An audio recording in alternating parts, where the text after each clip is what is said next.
I shared on my story today a really nice post from Jake, this guy, I can't remember his last name, about feminine and masculine energy. And it got me thinking, and it was a conversation that I was having a few days ago with one of my clients about her being able to embody her feminine. And it really got me to remember my own personal journey with this, because it was not easy as a woman to switch off of the masculine and go on to the feminine. That was really not easy for me. I'd only ever known being in the masculine, and I'd only ever witnessed incredibly strong women around me who were in their masculine. I'd never seen a woman be so strong and powerful in her feminine. So to me, in order to get by, to survive, to keep a roof over my head, to provide for myself, to be able to be safe in the world, I had to go down the masculine route. And I didn't know that's what it was at the time. I didn't know that that way of living was in my masculine. I didn't know the difference between the masculine and feminine. I didn't even know that they existed. I just knew that way of living, and that was all. So whilst that did keep me safe, that did keep a roof over my head, that did keep me moving forward in life, it kept me progressing, I didn't realize the detrimental effect it was having on me by constantly living in that state. I didn't realize the effect that was having on me with my relationship to myself, my relationship to my friends, my relationship to my partner that I had at the time. I didn't know how all of this was going to be affecting me on so many levels. So I know that I had, and still have, I have to work on it all the time, this need to be in control of my environment, to be in control of myself, to be in control of things around me so that I know that I am safe. This stemmed from being so stuck in my masculine, and also from being vulnerable to situations where I perceived surrender as a negative thing. Obviously, it's not a negative thing at all. Being able to surrender is one of the most beautiful and powerful things you can ever invite into your life and integrate into your way of living. But to me, I'd had one too many situations that taught me that surrender, obviously it wasn't surrender, but that's how I perceived it, that surrender was a negative thing, where you were no longer safe, that you were at risk of harm, that someone else had power over you, had dominance over you, and that you are weak, that you are vulnerable, that something awful will now happen to you, and that you have no say, you can't stand up for yourself. So that was why I lived in this constant state of masculine energy. I didn't feel safe to be in my feminine energy. I didn't feel safe in myself. I didn't feel safe in my environments, hence why the need to control everything. So I didn't realize, like I said, that that was causing any problem. When I started doing a lot of shadow work, when I started doing a lot of inner child healing, when I started really addressing who I was as a human, who I was as a woman, it was only at that point that I realized, oh my God, I've literally been so stuck in this way of living. I haven't even considered anything else, because to me it would have been unsafe, it would have been stupid, it would have been frivolous, it would have been, absolutely made zero sense to have a gut feeling about something and then act upon it, as in pack your bags and just travel to some remote country somewhere. That would have never happened. That wasn't safe to me. That wasn't structure. That wasn't stability. I couldn't control the outcome of that. I had to know the outcome of everything. I didn't feel safe in uncertainty. I felt safe in certainty. So that was just a no-go for me.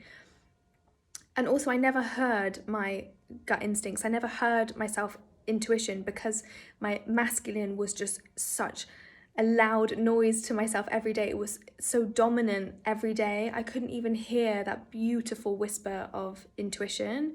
And it was only when I started doing the work on myself and started getting support from my team of people that I go to now, did I then learn that, wow, oh my gosh, being in a state of flow, being in a state of present moment, and being calm, being gentle with myself, allowing things to be unknown. Only when I started inviting these things in, gently drip fed into my life, and started educating myself on what the feminine actually meant, educating myself on what being in your feminine energy actually means. What does that mean to you as a woman? What does that mean to your role in your work? What does that mean in your role in society? What does that mean in your relationships? Who are you attracting into your life when you're in your masculine compared to when you're in your feminine? It was only when I started to educate myself on this kind of information that I realized how much I was missing out on on the beauty of life, on the life that I actually wanted to be living. And I didn't know that I had to switch off from being everything that I had known into this other way of living so that I could then have that way of life. And yet I had been manifesting it, I'd been trying to bring it into my life, and it just couldn't reach me, it couldn't get in, because I was in my masculine and I wasn't in my feminine. So only then, after learning and after doing the work on myself, the continual work, because it's never ending, no one's ever done the work and then it's done, only then was I able to start trusting myself enough to know that I am safe, even when I don't know the outcome of something, that I am safe because I know myself, I trust myself, I know that whatever happens, I can handle it. I know that whatever situation I find myself in, I can handle it. So then I could start listening to my gut intuition. I can start listening to the whispers that I can now actually hear when they say, pack a bag, disappear to a different country, leave everything behind again because something big's coming. We can't tell you what it is. We're not going to tell you how it's going to work out. We're not even going to tell you where your income's going to come from because we know that's something that you also fixate over. You're not going to be able to control this. Do you trust us? If you do, pack a bag, book a flight and go. And that's exactly what I've done. That's why I'm here. This would never have happened before. I would never have felt safe enough to do this. I would never have been able to trust myself enough to do this, or to trust the divine, something bigger than myself. And I would never have been able to have such trust in my ability to navigate through these waters. So learning how to switch out of the masculine and to dip back into it as and when I need to was one of the biggest things that changed me as a woman, that changed my life. And now knowing that I can be in my feminine energy also means that I can attract into my life the one thing that I have always wanted, the one thing that I know in my heart of hearts is on its way and will be here any moment now, because I have learned and because I know what I need to know now. Attracting a divine masculine, a man that is in his masculine, a man that knows himself, knows what he wants for himself, and knows that when he sees his divine feminine, it doesn't matter where he is, what he's doing, what life looks like, he will move those puzzle pieces around because she is what I want. That is my woman. I will make it fit. I will make it work. That to me would never have happened before.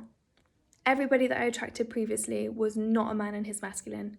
That was a man who was so out of balance, so destructive and painfully hurtful to himself and to everyone else around him, because again, you attract what you are. I didn't realize the damage I was doing to myself by my way of living. I was attracting it in a partner, the same type of partner, just a different face, until I took a step back and then did the work on myself. And now I'm attracting into my life beautiful people that know themselves, know what they want, strong men that have this beautiful sense of self about them, and that wants to be the provider, the man that wants to be able to take care of a woman and to let her be fully in her feminine and let her flourish, because he knows that when he is the man, that she can fully be the woman. And that to him means that he is going to be more than he ever was previously, because every strong man has an either stronger woman stood next to him or behind him, and every strong man knows that when he comes home with whatever it is that he brings, when he puts that in front of his wife, his woman, she'll only replicate it and duplicate it tenfold.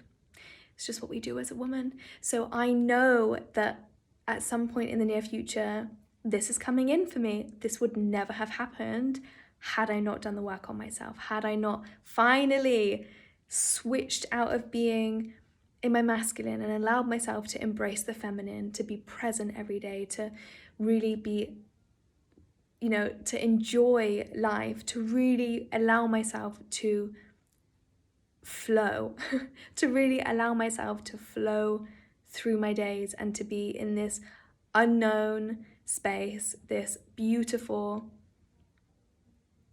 elegant, soft space. I'm so grateful, so grateful. That was one of the biggest lessons of my life. And I hope that the women that I am putting this in front of right now, if you're in a place where you're like, okay, I really feel like that is the sign now, I hope you take the journey. I really hope that you do take that journey inwards, because it was the best thing I've ever done, ever done. And I am so grateful.